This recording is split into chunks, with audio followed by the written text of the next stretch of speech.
Charleston Howard, and this is my co-host, Miss Jamie. And I would like to start off with a disclaimer before I get started.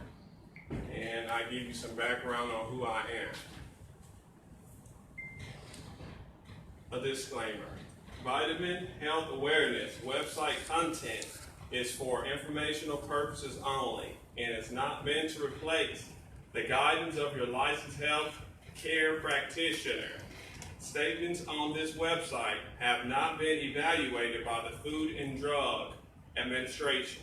Information and products are meant for general use only and are not intended to diagnose, cure, treat, or prevent any disease or provide medical advice. Any decision used supplement to support your specific needs should be considered in partnership with your licensed healthcare practitioner.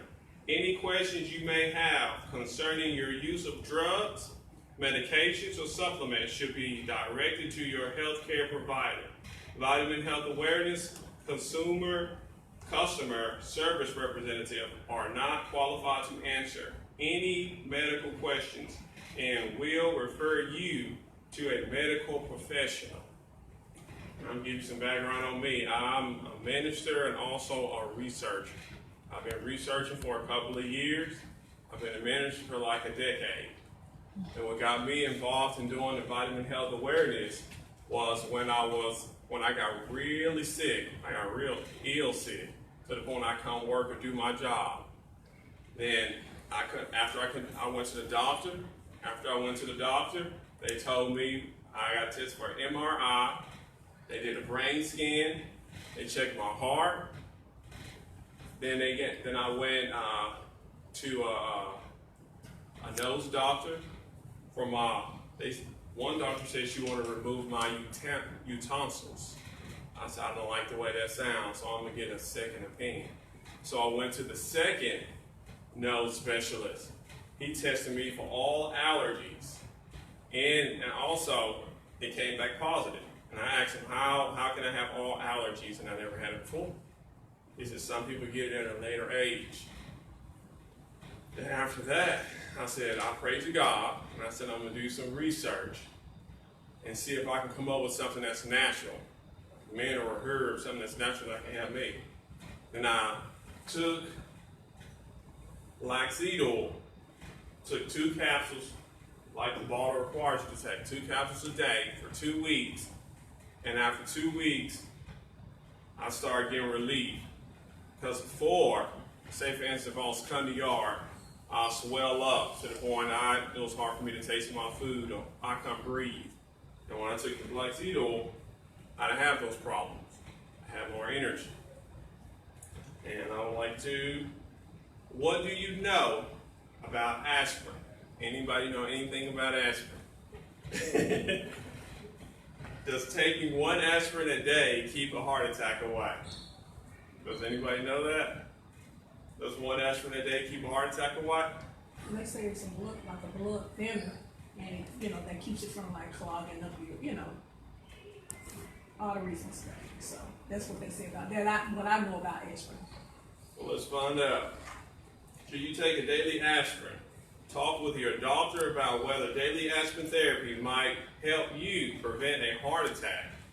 Your doctor may suggest daily aspirin therapy if you already had a heart attack or stroke, you haven't had a heart attack, but you have had a stent placed in a coronary artery, you have had coronary bypass surgery, or you have had chest pains due to coronary disease. You've never had a heart attack, but you're at high risk of having one.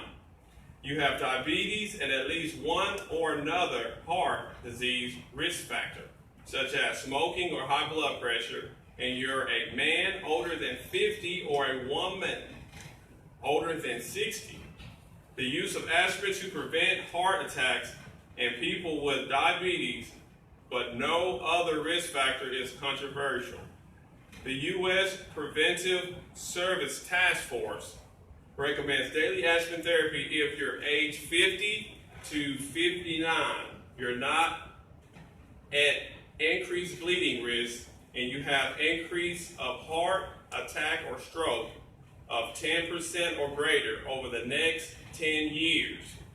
If you're age 60 to 69, you are at increased bleeding risk, and you have a high risk of heart attack or stroke of 10 high risk of heart attacks or strokes of 10% or greater over the next 10 years. Talk to your doctor about daily aspirin therapy.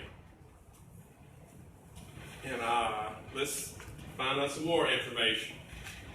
What happens if you stop taking aspirin every day after you start?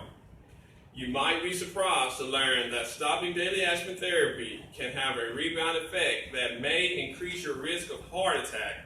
If you have had a heart attack or a stent placed in one or more of your arteries, stopping daily aspirin therapy can lead to a life-threatening heart attack. If you have been taking daily aspirin therapy and want to stop, it's important to talk to your doctor before making any sudden stopping daily aspirin therapy. Could have a rebound effect that may trigger a blood clot.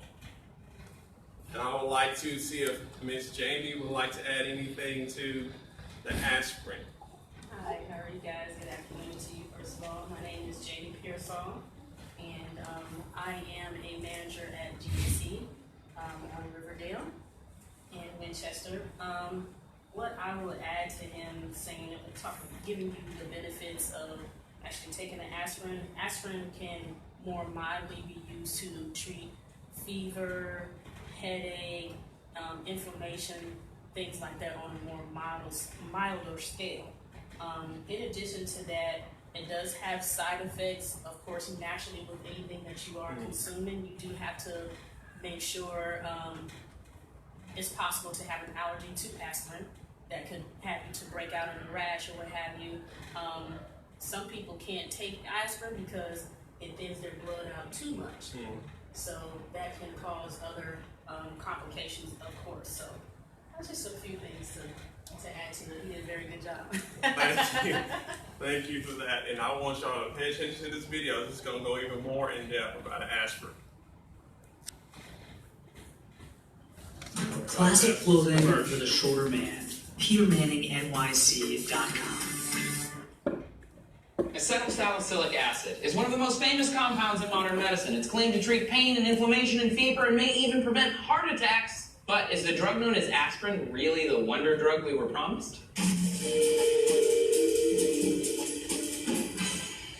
Hey there, Bays. Tracy here for News. Thanks for tuning in. Around 400 BCE, Hippocrates' writings claimed the bark of the willow tree could be ground into a powder and used to heal headaches, pains, and fevers. Hippocrates was the father of modern medicine, and his remedy actually worked. It was used for hundreds of years, still used today, and it wasn't until 1829 that scientists discovered a compound in the bark called salicin was the true medical culprit. Salicin does cure the headache, but it's really hard on the stomach, and it can cause bleeding in the digestive tract.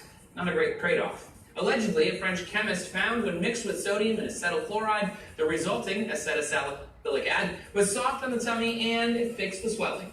Based on historical records uncovered by BMJ, it was then later retested and sold as aspirin by F. Bayer and Company. But it wasn't until the 1970s that British scientists figured out why acetylsalicylic acid works, which won them a Nobel Prize, by the way.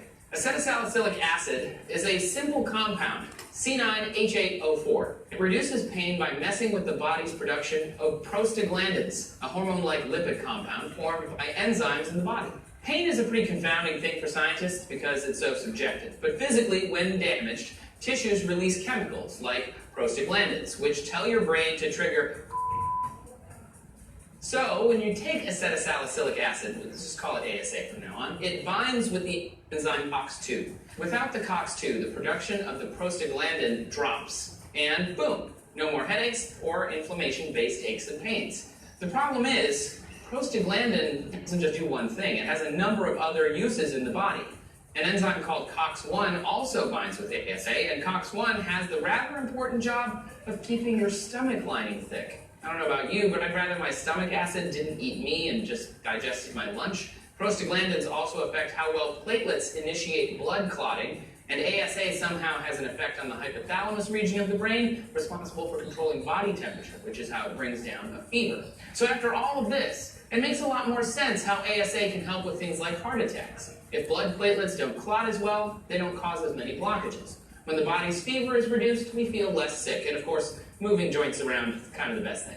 And studies are exploring how ASA can be recruited to do a lot of other things. In 2014, the Queen Mary University of London found people who took low doses of ASA daily could reduce their risk of death by some cancers by 35 to 50%, though that did increase the risk of stomach bleeding by about 3%, and you'd have to take it every single day for a decade just to see any benefit. And a new 2015 study in PLOS One found that ASA might bind to another enzyme called GAPDH, which causes our cells to die on purpose. By inhibiting the thing is, it might be able to stop Alzheimer's, Huntington's, or Parkinson's dead in their tracks. The thing is, even though it can do a lot for the human condition, treating ASA or aspirin as a miracle wonder drug is a vast oversimplification. Children should not ingest ASA. It's part of a family of drugs which can cause fatal liver failure. And while it can reduce the risk of a second heart attack, the FDA says very specifically it will not prevent stroke or heart attack for people with no history of either issue.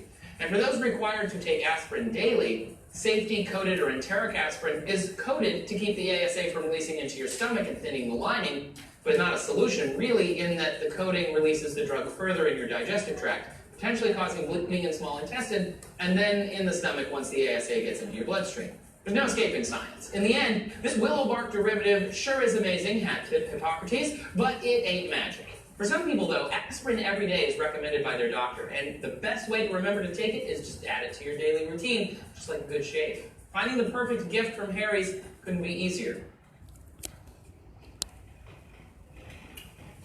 What do you know about multivitamin? Anybody know about multivitamin? Does multivitamins actually help? Let's find out. Multivitamins. Why take a multivitamin? Yes, we can get a lot of nutrients from food, especially fruit and vegetables. But the fact is, we don't. When we don't eat enough fruit and vegetables, we miss essential nutrients which can lower our risk of heart disease, stroke, cancer, and other health conditions. According to the Centers for Disease Control, adults should consume 1.5 to 2 cups of fruit and 2 and 3 cups of vegetables daily. Yet, in a recent CDC study, they found that 76% of adults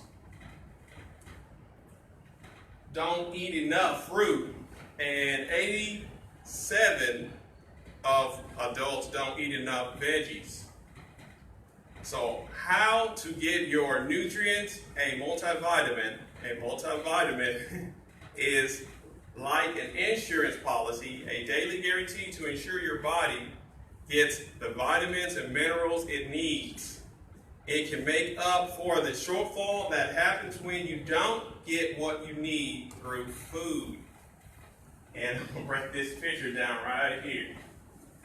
It said health benefits of vitamins. Vitamin A, beneficial in treating eye disorder, skin infections. Vitamin B9, reduce risk of nutritional tube defects during pregnancy. Vitamin B12 provides relief from symptoms of anemia, kidney, and liver disorders. Vitamin C helps treat scurvy, cancer, and common cold.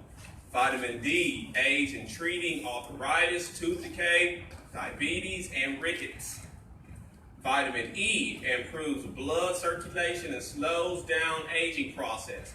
Vitamin K reduces risk of menstrual pain and internal bleeding. Here's some more information on multivitamins. Do multivitamins work? The surprising truth, what they are. Some people believe that multivitamins can improve health, compensate for poor eating habits, and even reduce your risk of chronic disease. However, you may wonder if these supposed benefits are true. The article examines the scientific evidence behind multivitamins. What are multivitamins? Multivitamins are supplements that contain many different vitamins, minerals, sometimes alongside other ingredients.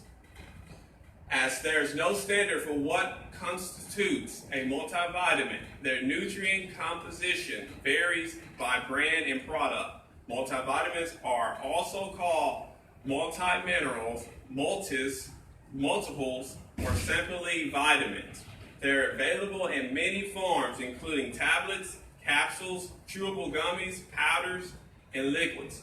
Most multivitamins should be taken once or twice a day. Make sure to read the label and follow the recommended dosage instructions. And then I would like to ask Ms. Jamie if she would like to add anything to multivitamins before we show this other video. He actually touched on a lot of different things. The information he gave is very valid on vitamins. Multivitamins have, like he talked about, a lot of great support. A lot of people are under the misconception that I don't need to take a vitamin or it's useless or what have you. But multivitamins, they fulfill, like he talked about, a great need, which is nutritional gaps. So that's your nutritional value. So the vitamin A through Z that you're getting, you may not get enough because of poor diet. If you're doing a cutback, if you're trying to lose weight, it's especially important that you're taking a vitamin because you're missing out on the vital nutrients. A lot of times we do detoxes, whether natural or by pills or what have you. Whenever you're doing that, you're pulling all of those nutrients out of your body, and you're pulling out your good bacteria, things that your body needs to keep in. Because whenever you're doing a detox, it doesn't decipher between the good and the bad. It's gonna take out everything. And you wouldn't believe how many people come in to the store and get detox, and they don't get anything to. I ask them if they're taking a vitamin. Are you taking a vitamin? Are you taking probiotics? No, I'm not taking either. Oh, I'll be fine. And most people, they will listen and, kind of try to educate them and let them know, okay, number one, multivitamins, they're filling nutritional gaps in your body. So those vital nutrients that you've taken out of your body by detoxing is putting it back in. And then also probiotics, he hasn't got to that yet. But probiotics help to replenish your system because probiotics support you with putting healthy bacteria into your body, helps you with bloating, helps anything you're ingesting to break down and digest it better in your body, helps you with digestion and balance. So those things are important, helps to rebuild your immune system. Also, multivitamins does help with that. It helps to build your immune system. A lot of people don't know that taking a multivitamin regularly, also taking fish oil, those both naturally together help your own natural energy levels. So whereas you don't have to put caffeine into your body because you do have multivitamins that actually deal with that basically, you will notice quite a difference. I can go back for myself before I had a moment in time where in my adulthood where I didn't take vitamins, and I can notice a difference, and I can notice a difference now if I miss, let's say I miss a couple of days or something, I notice a difference where I'm dragging, I'm tired, I don't really want to get out of the bed. Well, a lot of times I may be doing, a cutback, or a lot of times I try to do, like right now, I'm more into leaving the meat alone because meat is very unhealthy for you, your beef and your pork. So I make sure I take my vitamins so I'm not missing out on those nutrients and stuff that you get sometimes through your protein and things like that through meat. So whenever, like I said, whenever you're doing a cutback, you're missing those vital nutrients. So I make sure that I take my vitamin, and you wouldn't believe the turnaround it gives you on your energy levels because, like he addressed there, you're getting you're getting different support through each one of those singular vitamins that they're actually comprised into one as a multi. And also fish oil as well, like I talked about, that helps your natural energy levels as well too. So what I do is kind of equate that to when people come in to, you go in to get an oil change for your car. When you go and get an oil change for your car, you notice a difference. You know how your car has been running before, maybe it was kind of running a little slow or things like that. When you get an oil change, that's what helps that car to extend the life. It helps it keep running good. So that's what I tell people, that's our oil change. It's multivitamins, fish oil, those things help us keep running good. And it's not just for adults, it's for children to elderly age. You will notice a difference, like I said, versus taking multivitamins and fish oil versus not taking it at all. It does help your energy levels on a natural level. Thank you. I would like y'all to take a look at this video.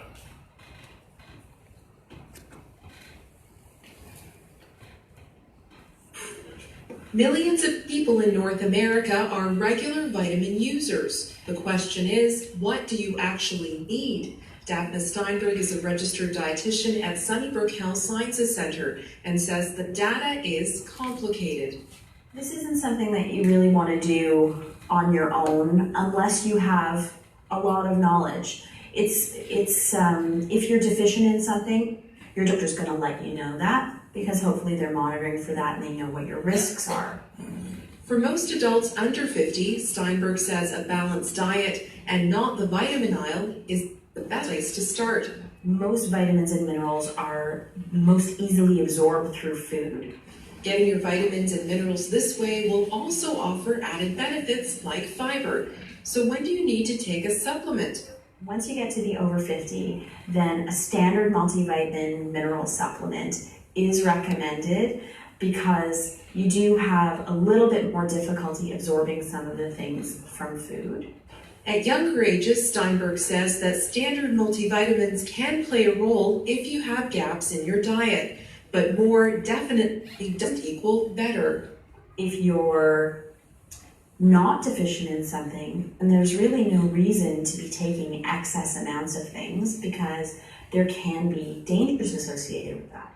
For example, too much vitamin C can cause kidney stones, and too much vitamin E has been linked to all-cause mortality. Certain vitamins and minerals can also interfere with some medications, so make sure your doctor and pharmacist are aware of everything you're taking. So what about vitamin-fortified waters? Steinberg says she doesn't recommend them. There's sugar in it, so it can cause weight gain, it can increase your blood sugar if you have diabetes, and also you can potentially exceed your vitamin requirements from drinking these things, which can have potential side effects. There are dietary reference intakes for all vitamins and minerals for all stages, ages, and genders. But rather than try and guess what's best for you, talk to your doctor, pharmacist, or registered dietitian to know for sure. With Sunnyview, I'm Monica Mattis. What do you know about flaxseed oil? Yeah, you guys. Also, I did want to add about the vitamins. There are different forms. He did talk about it. Gummy, chewables, things like that. Those are things that have been introduced as alternatives to people taking the actual capsules. If you have a hard time swallowing pills, or you just don't like taking pills, I always recommend to people an alternative, say, to make sure that you're actually taking the caplets versus the gummies and the chews. Get yourself a pill crusher, because with gummies, because it's in that form, the vital nutrients, the vitamin A through Z, they can't fit all of those into there because it is in gummy form. And then not only that, it brings a lot of sugar. So it's not very healthy for you. So I don't promote, although GNC sells them, I do not promote them myself personally. Also chews. It's kind of like your chewables, not chewables, but they're chews, soft chews. Those also bring a lot of sugar too as well. They actually have more sugar in them than the gummies do. People do get them, of course, you know, but I don't recommend them because of that, because you have a lot more sugar in there. So to me, that's doing, as she talked about with the vitamin water, that's doing more harm than good. So I did want to make sure I add that it is better to actually take the vitamin and the caplets. So like I said, if you have a hard time swallowing pills, get a pill crusher. Because you're going to get more out of taking the regular vitamin than those anyway. You have much more support. Usually you're getting half or less of the support in the gummy and the chew. And as well as like you taking one dailies. One dailies, you don't get as much support as you do in taking a regular vitamin. Usually the regular vitamins you take at least 2. With the one daily, you're taking 1. So that cuts your support down that you're getting from a vitamin also as well. What are the regular vitamins? What I mean by that is the dosage. So the dosage, I'm sorry, I should clarify that. The dosage you normally with vitamins, you're taking 2 a day. Multivitamin? Yes. What about probiotics? They should come in tablets too? Probiotics, generally the ones that I've seen, they're in capsule form. So for people who don't want to consume that capsule, you can actually open it up, and there is a powder. The supplement is powder in there, so you can actually put that into your food. You can put it into a glass of water, or if you're drinking some juice, and just mix it in there if you don't want to do the capsule. What do you know about black seed oil? Is black seed oil good for you? Does anybody know black seed oil good for them? Do you have a testimony? Yeah, I've been taking it really good. Really good. I like it. Let's find out some more benefits. Black seed oil fights inflammation. Black seed oil has been in use for thousands of years for medicine, food, and even cosmetics. Today, many people reach for it for the same reason you'll take an aspirin or ibuprofen, in hopes that it targets inflammation and tamps it down. It also has substances that can help protect cells from damage, allergies. In one small study, people put black seed oil drops in their noses to treat mild, moderate, or severe cases of allergic rhinitis, aka hay fever. After 6 weeks, more than 9 of 10 people said their sneezing, itchy eyes, stuffy nose, and other symptoms got better or went away completely. That was true for just 3 in 10 people in that group that used regular food oil. More research is needed. Ask your doctor if black seed oil is right for your condition. Let's find out some more. This is the benefits of taking black seed oil.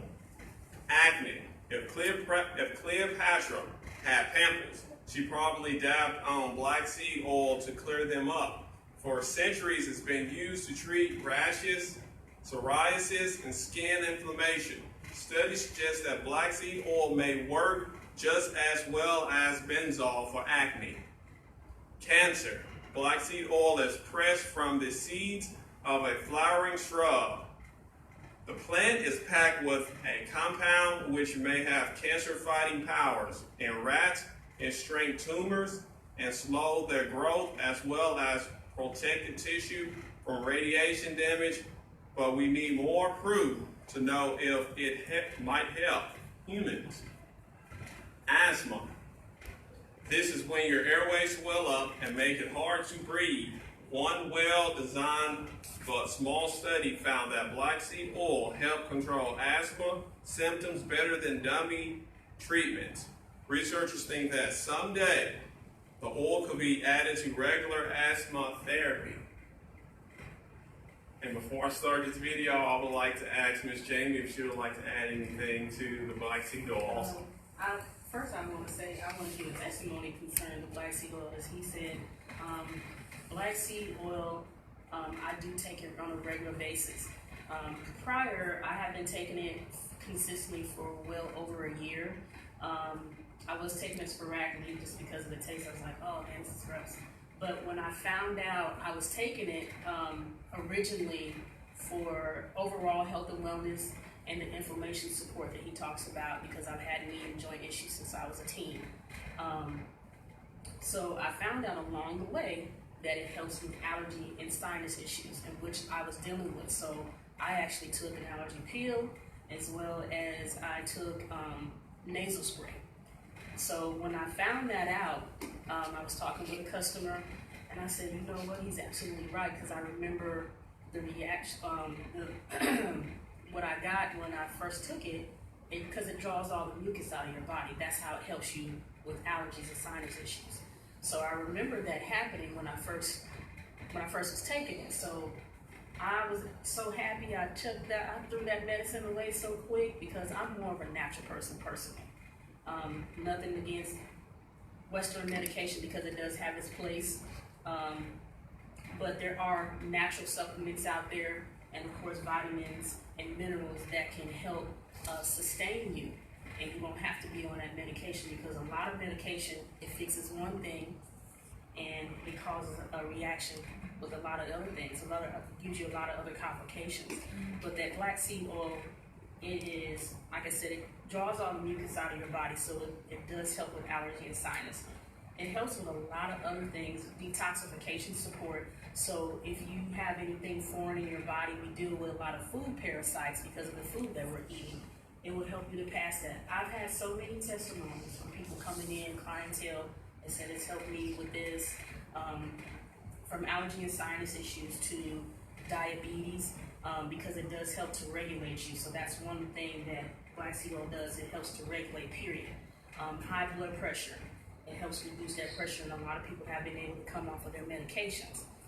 He talked about cancer. I do want to point out there is human proof. I don't know if people have reported it or not, but I hear testimonies from people that have had different forms of cancer because from one person I had, it actually, it was a young guy who was married and said that he wasn't able to have children, him and his wife, and he had the cancer. I don't know what form, he didn't share that with me, but once he started taking the black seed oil, he told me eventually what happened was it shrunk his tumor. So when he went back to the doctors were amazed by that, and then his wife was pregnant. So since then, originally meeting him, he's of course a regular in the store who comes get black seed oil. I seen him a couple months ago, and he's like, "Oh, my son is 1 now." So it has some amazing effects on you. It's a natural herbal product, like he talked about, and he mentioned Cleopatra. Black seed oil does go back centuries. It actually originates in Egypt. So we did talk about Cleopatra. So it goes back centuries old, and it comes from black cumin seeds. So I do know also as well, a lot of the kings and things during that time, they relied heavily on black seed, on actual the seeds, and also honey too as well. I do know there was a king that requested, or maybe demanded in that day, to be buried with black seeds and also honey, because honey never spoils, raw honey. So it does go, they do work hand in hand together. So, I did want to add that. Question. Yes, sir. They have some in gel, tablet, and liquid, which is better? Anything in liquid form is better. That's anything that you're taking, because it's going to get straight to the bloodstream and be more effective in your body. Do you have any more questions? Okay. Watch this video. Flaxseed oil is becoming a trending option to add to your daily health routine, and for good reason. Flaxseed oil has been found to reduce blood pressure, support inflammation, lower blood sugar, and improve cardiovascular health. Extracted from the black cumin plant, flaxseed oil is rich with iron, potassium, calcium, and fatty acids. Flaxseed oil has been shown in studies to boost the immune system, support liver health, and even act as an appetite stimulant. Many people use flaxseed oil on their skin, hair, and nails, as the oil acts as a moisturizer, promoting healthy aging of the skin and cell regeneration. Flaxseed oil comes in a variety of forms, including liquid, capsule, and soft gels. But typically, the liquid form is the best way to consume flaxseed oil, as it maintains more of the active ingredients that are in the plant. Adults who would like to use flaxseed oil can start by taking a half teaspoon with a small amount of food per day. As use increases, soak in the dose to 1 teaspoon of flaxseed oil twice a day. But this may vary based on the brand and a doctor's recommendations.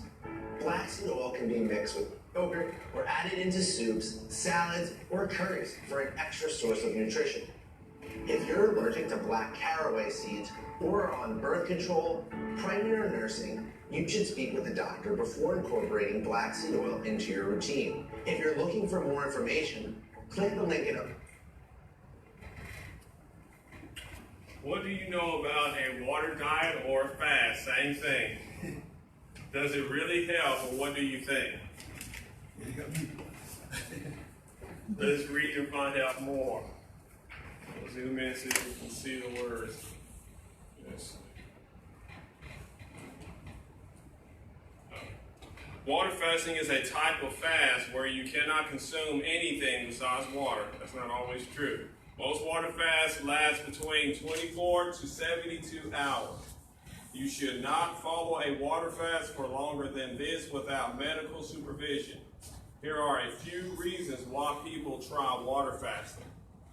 Religious or spiritual reasons, to lose weight, for detoxing, for its health benefits, preparing for a medical procedure.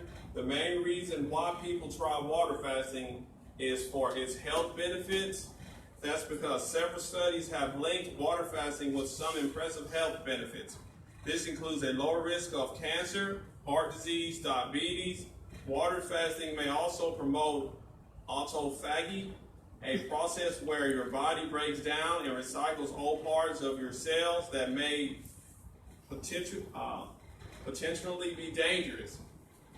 Popular diets like the lemon detox cleanse are modeled after the water fast. The lemon detox cleanse only lets you drink a mixture of lemon juice, water, maple syrup, and cayenne pepper.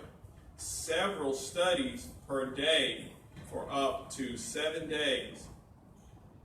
However, water fasting has many risks and can be very dangerous if followed for too long. You may lose the wrong type of weight. This is the bad stuff that can happen. Because a water fast restricts calories, you will lose a lot of weight quickly. In fact, research shows that you may lose up to 2 pounds each day of the 24 to 72 hour water fast. Unfortunately, a lot of the weight you lose may come from water, carbs, and even muscle mass. You may become dehydrated. Although it sounds strange, a water fast could make you dehydrated. This is because roughly 20 to 30% of your daily water intake comes from the foods you eat. If you're drinking the same amount of water but not eating foods, then you might not be getting enough water. Symptoms of dehydration include dizziness, nausea, headaches, constipation, low blood pressure, and low productivity. To avoid dehydration, you may need to drink more than unusual. You may suffer from orthostatic hypertension. Orthostatic hypertension is common among people who water fast. It is defined as a drop in blood pressure that happens when you suddenly stand up and can leave you dizzy, lightheaded, and at risk of fainting. If you suffer from orthostatic hypertension while fasting, then you may need to avoid driving or operating heavy machinery. The dizziness and risk of fainting could lead to an accident. If experience these symptoms during a water fast, then this fast may not suit you. And I would like to ask Miss Jamie if she would like to add anything, or You pretty much covered a lot with the water. Water helps with a lot of helps with every body function that we actually have, from circulation to digestion is very important, very vital. Hydration, as you talked about, helping with, if you ever notice, a lot of people drink water, helping with making sure like your skin is good. It helps with that filtration. It has a lot of great purpose, even with weight control, losing weight management, rather say. It does help with that too, losing weight. We drink so much water. We're supposed to, on a daily basis, intake 8 ounces of water or a gallon of water. Eight glasses of water a day, which is a gallon of water. Usually when you are overweight, they recommend that you, however much you weigh, so for instance, if you weigh 200 pounds, to divide that by 2, and that should be the water that you're intaking, and that does help you with weight loss. I've seen several people that drink a lot of water. My nephew, for instance, he drinks anywhere from 1.5 gallons to 2 gallons of water a day, and I've seen that actually improve his skin, the skin color. Also too, it helps with the elasticity in your skin, because I've seen the effects with my grandmother that got dehydrated, where not drinking enough water, you see the skin, it doesn't kind of bounce back. It's kind of like rough, and it's very just like kind of I'm trying to think. Cracks? Sorry. What, cracks in the skin? Or? Yeah, cracks in the skin. It's very dry looking. It's not very soft. So it does have some. You have some drawbacks. A lot of drawbacks from not drinking water. All right, y'all take a look at this video.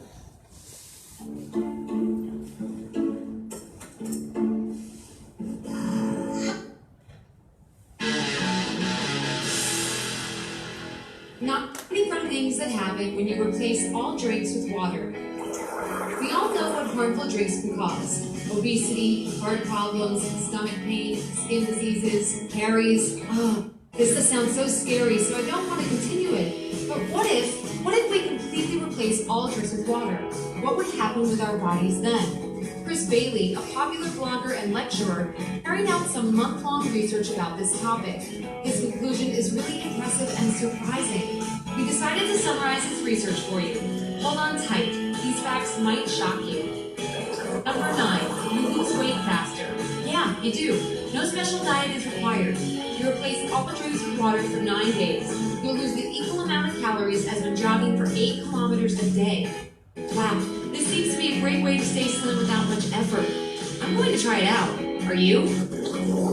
Number 8, you speed up your metabolism, and it, in turn, raises your energy level. Drinking just 17 fluid ounces of water in the morning increases your metabolism by 24%. Write it down on your calendar. Drink plenty of water every day, and you'll see the impressive result very soon. Number 7, your brain works better. Did you know that your brain is 75 to 85% water? Nothing else, just water. So by drinking, you fuel it, which helps you concentrate. Drink water to work more efficiently, cope with all daily tasks quickly, and stay energized even late in the evening. Doesn't this sound like a dream? Number 6, you eat less. Water suppresses appetite, which helps you lose weight. Also, sometimes we confuse hunger with thirst. If you suddenly want to eat something high calorie, maybe all you need is just a glass of water. Try it out next time you feel hungry. It really works. Number 5, your body excretes toxins faster. Water washes out harmful substances, preventing aging. Want to look young and fresh as long as possible? Drink a glass of water right now. Number 4, water lowers the risk of many diseases. Which diseases? Oh, a lot, like hypertension, bladder conditions, bowel cancer, and others. Want to avoid wasting money on doctors? Just drink more water. Number 3, your heart works better. Yes, it's a true fact. 5 glasses of water a day lowers the risk of a heart attack by 41%. 41! This number is really impressive. So, what are you waiting for? Have a glass of water to stay healthy. Number 2, your skin becomes softer and cleaner. Water clears and moistens your skin. Trust us, after a few weeks of drinking water every day, you'll fall in love with your skin again. And number 1, my favorite, you save a lot of money. How much money do you spend on coffee to go and juices per week? Well, I don't want to say how much I do because my spending is massive. The price of water is much lower than that of other drinks.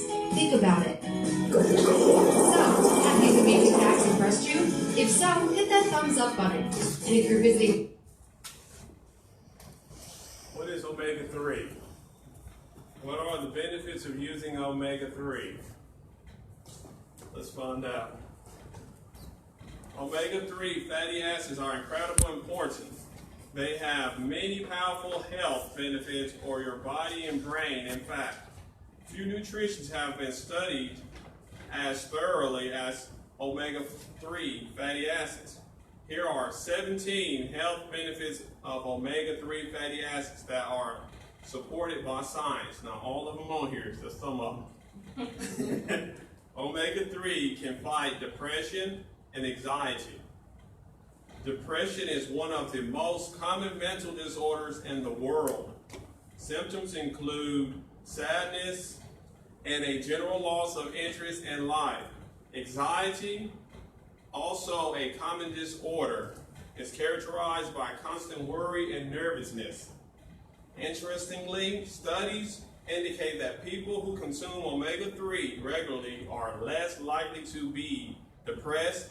What's more, when people with depression or anxiety start taking omega-3 supplements, their symptoms improve. There are 3 types of omega-3 fatty acids: ALA, EPA, and DHA. Of the 3, EPA appears to be the best at fighting depression. One study even found EPA as effective against depression as a common antidepressant drug. And here's some more information. Omega-3 can promote brain health during pregnancy and early life. Omega-3 are crucial for brain growth and development in infants. DHA accounts for 40% of the polyunsaturated fatty acids in your brain and 60% in the retina of your eye. Therefore, it's no surprise that infants fed a DHA fortified formula have better eyesight than infants fed a formula without it. Getting enough omega-3 during pregnancy is associated with numerous benefits for your child, including higher intelligence, better communication and social skills, fewer behavior problems, decreased risk of developmental delay, decreased risk of HD, AD, autism, and cerebral palsy. And before I play this video, I would like to see if Ms. Jamie would like to add anything to the omega-3.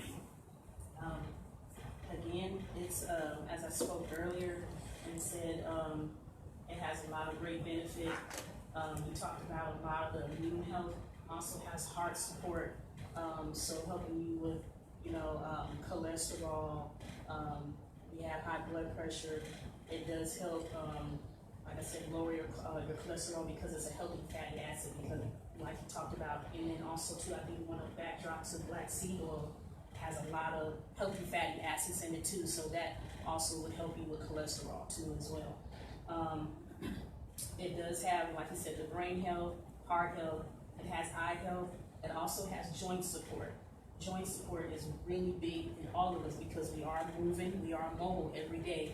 Of course, more activity that you have, the type of job that you have, and if you are exercising, you have some type of exercise plan or what have you that you are a part of, you are using your joints, your bones, your ligaments, and everything more than just daily, just on a daily basis. So that it not only helps to reduce inflammation in your body, but it also helps to lubricate your joints, which is good.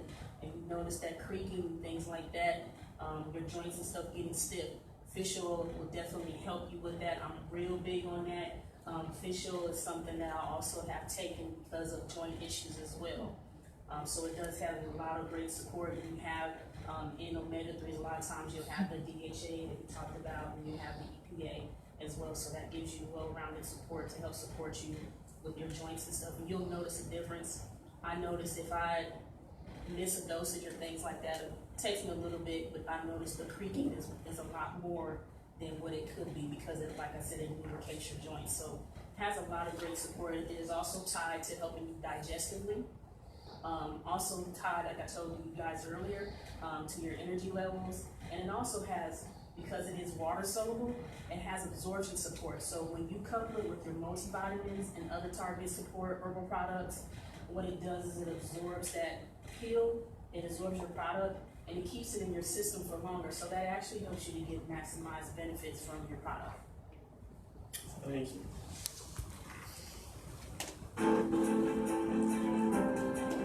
We built a truck that does some of the work. In this video, we're going to talk about omega-3s on a vegan diet.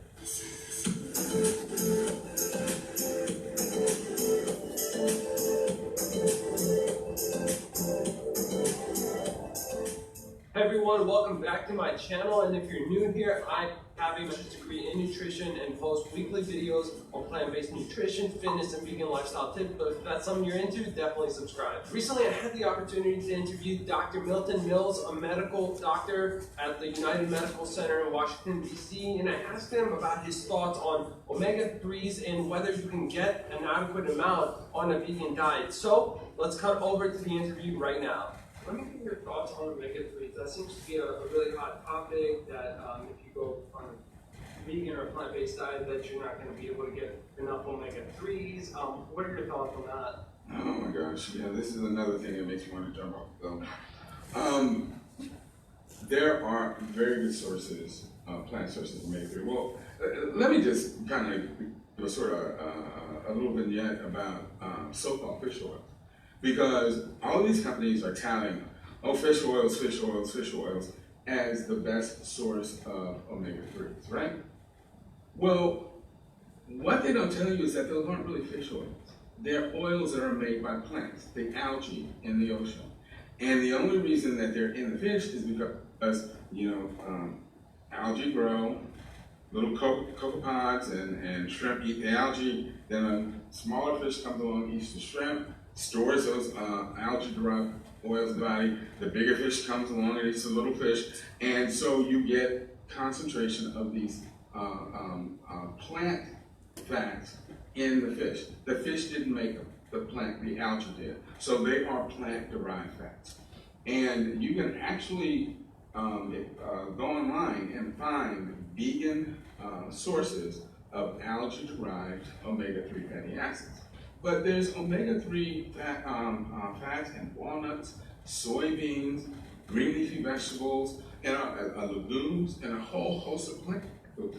Again, the problem in Western countries is that we have too much of the refined omega-6 fats in our body, and that actually prevents our bodies from utilizing omega-3s effectively.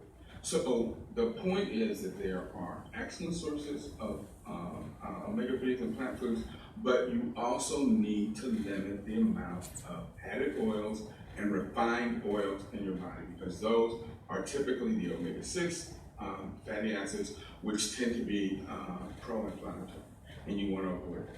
Yeah, and I like to tell people they should keep their ratios of omega-6 to 3.25 to 1. Exactly. Not let it get too high. Right, whereas the typical American diet, it's 10 to 20 to 1, which is just ridiculous. Yes, yeah. And that's why everybody has got fibromyalgia and headaches and joint pains, because the level of inflammation in our body is ramped up by all of this added oil. Right. And I like what you said before of you were kind of saying that we should be going for the source instead of kind of like these other fish eating the other fish. First of all, fish oils are so laden with toxins that it is a horrible. First of all, no one should be eating, period, because it's getting back to the oxygen and cigarette smoke analogy. Yeah, there may be omega-3s in there, but there's so much other garbage you don't want to eat it. And again, another way I try to help people conceptualize this is that that a sewage waste plant basically it takes all of the stool and stuff that people flush down their toilets, emulsifies it, and dumps it into water. Well, if I went to a sewage waste plant and took a piece of food and dragged it through that emulsified sewage and offered it to you, you would probably eat it. I mean, nobody would eat that. Well, what people don't understand is that all of that emulsified sewage and other toxic substances that we dump into the ocean, fish breathe by filtering that stuff. So that's why their bodies are so full of things like mercury and dioxins and other toxic substances, because they have to filter all of that filthy water to breathe, and those toxins get taken up and stored in their bodies. And so for toxins alone, fish is something that we should not be eating. But the other thing to remember, it's also animal protein. And it does the same kinds of bad things to our internal organs that land animal protein does. Right. Yeah, that's a very good point. Just one more follow-up question on omega-3s. I want to ask you, a lot of people bring up DHAs, which is only from animal sources, so I want to get your thoughts on that. Yeah, so most plant sources of omega-3 fatty acids are 18 carbon long. DHA is a 22 carbon fatty acid, and EPA is a 20 carbon. Well, animals take these plant oils and they can, or the 18 carbon fatty acids, and they elongate them to the 20 and 22